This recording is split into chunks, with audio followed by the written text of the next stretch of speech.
Hey everybody, I just wanted to start a couple of videos today. I'm going to be doing two, and this one, two of the three of the topics that the winner of my Royal Rumble pool, who sent me their topics through Twitter, um, and this one specifically, as it says in the title, is about who do I think Dean Ambrose should be facing off in the next feud. Well, in my opinion, I believe that Dean Ambrose, and I think it's already been shown, I missed a little bit of Raw, but um, I thought all along since the Royal Rumble match, or even before then, I thought the next feud for Dean Ambrose should be against Wade Barrett. They can go along here for a couple pay-per-views. They've worked well together. They had that match, non-title match, weeks ago, I believe before the Royal Rumble, and it just looked like they worked well together. I think they could have a good program, a good storyline, as long as WWE writes it right or correctly and books it properly. I think it has the makings of a good feud. How long should it go? Probably past Mania, if not just a short feud here. But as I think about it, maybe it should go longer and longer. Make it put the Intercontinental title, between them, or entangle it with that. Of course, as Wade Barrett is the Intercontinental Champion, then Dean Ambrose can have a win a title run, and then maybe back and forth for a little bit, and then in the end, Dean Ambrose should get the overall win in the feud, and then go from there. I think at some point, and I think because it's already we're into WrestleMania season, and we're not gonna have that Shield triple threat match at WrestleMania because Seth Rollins probably will have a feud with Randall Keith Orton, and and obviously Roman Reigns will be facing Brock Lesnar since he won the Royal Rumble. Even though they're trying to do this thing with Daniel Bryan and this whole thing at Fastlane, I still think it's going to end up being Roman Reigns versus Brock Lesnar 1-on-1. So as much as there won't be a Shield reunion kind of triple threat match, um, facing each other at WrestleMania, as much as it was speculated months ago or thought of, so that makes me think that with Seth Rollins probably facing Randy Orton, that's not for sure, but I'm thinking that, and Roman Reigns facing Brock Lesnar for the WWE World Heavyweight Championship at Mania. I think the best option for Dean Ambrose at this time and who he should face is Bad News Barrett, Wade Barrett. Like I said, they worked well together in that one match. And I think they could be able to make and create, a compelling story and everything. Have good matches in the ring, promos back and forth, and I think it should go past WrestleMania the feud.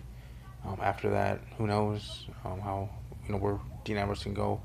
Like I said, if it's booked the way I think it would and should, Dean Ambrose will beat Wade Barrett. After months and months of back and forth and title changes and whatever and whatnot. Dean Ambrose will win the feud over in the end because WWE has big things for him, just like they do for Seth Rollins and Roman Reigns. All three members of the Shield are going to have great careers, and they're going to be if not top guy but near top, um, you know at least A- players, being there near the main event. Definitely not mid carders for life. They'll definitely all be main event caliber. So to answer the person's question, Dean Ambrose's next feud should be with Bad News Barrett. Should win it overall, have the Intercontinental Championship after the end of it, whether it's the pay per view after WrestleMania or if they ended at Mania, only have two pay per view matches, but obviously matches in between. I think that's the way it should go, and I think that's the way it's going to be going. And then after that, after he wins and wins the feud, has the Intercontinental Championship, he can hold it for a little while, and then down the road, drops it to maybe an NXT up and comer at that point, midway through the new quote unquote WWE season. because after WrestleMania, it's like a new season. And then he can move on to bigger and better things, maybe even in a WWE World Heavyweight Championship feud with either Roman Reigns or Seth Rollins, whoever's going to be the champion then. Because Seth Rollins will still have his Money in the Bank to cash in before the next Money in the Bank pay-per-view, of course. So that might be cashed in, a little bit. Obviously, after WrestleMania, I don't think it'll happen at Mania. So then Dean Ambrose could face one of those two. Um, and or at least slowly get to that point. Maybe not feud with them right after Wade Barrett and the Intercontinental Championship. You gotta build to that. So you have other feuds, and then you build upon there, and then you get to the point to have him challenge for the WWE World Heavyweight Championship. Whoever has it at that point in the season or in the year, whether it's Seth Rollins or Roman Reigns or if Brock Lesnar resigns, it could still be Brock, um, but probably more likely a former Shield member. And then they could have that triple threat. They could build it all the way up to WrestleMania 32, and at WrestleMania 32, it's it's the Shield, formerly the Shield, facing each other, Roman Reigns, Seth Rollins, Dean Ambrose, for the WWE World Heavyweight Championship at WrestleMania 32 there in Texas. That definitely will sell if you build it right. And by building it right, obviously for in Dean Ambrose's case, as we're talking about Dean Ambrose here, having other feuds, building it up, making him look stronger, because the way they've been booking him, someone in the past, is not the case. With him losing not just matches but feuds. Um, I think they can do that long, slow build since they have a whole year, a whole calendar year to build him up and build a matchup. Um, I think that's the way they could go. Now, who would he face after he faces Bad News Barrett and that stuff? That's I'll talk about that when we get to that point. But to answer the person's question, like I said, definitely Bad News Barrett, and I think it could be great. So that's just the first one I wanted to do. Obviously, these videos aren't very long, and I wish I had the capabilities, the technology, yada yada that like a good mic work and Solid Monster and other WWE podcast hosts or YouTube personalities have, that make their videos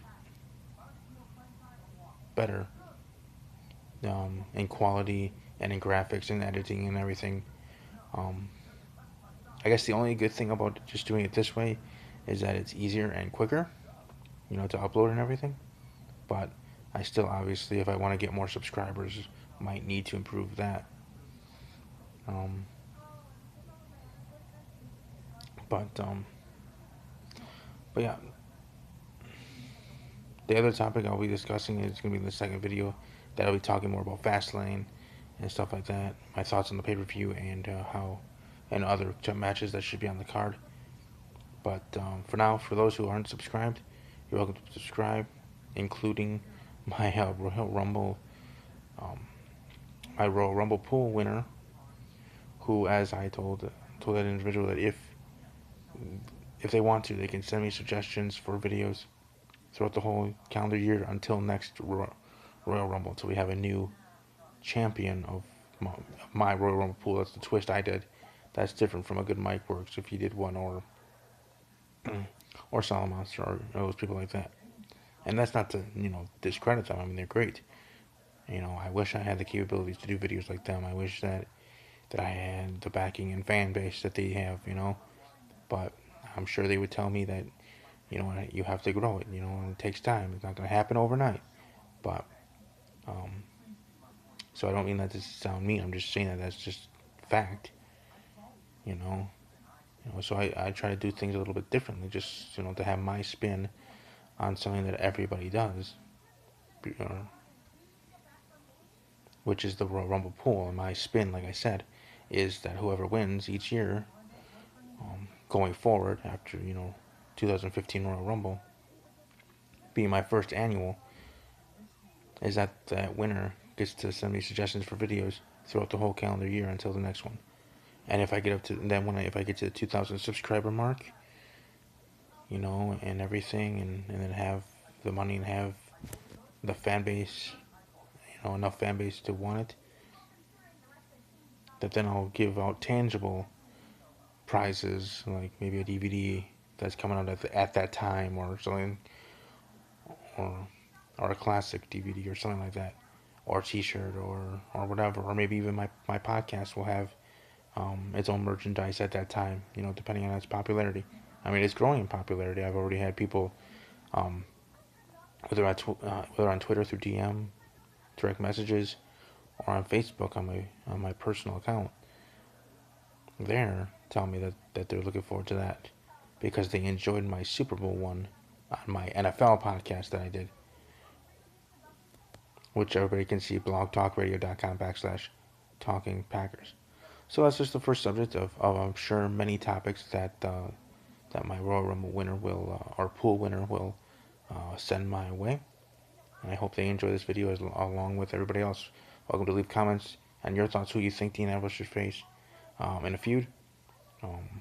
And do you think it would make sense to have the Shield members face off at WrestleMania 32? Do you think that would be big enough of a marquee to sell WrestleMania 32? By itself. Not adding all the other stuff like a Sting or Undertaker Hall of Fame induction or match, but just specifically that, if that was the main event. So thank you for your time, and take care.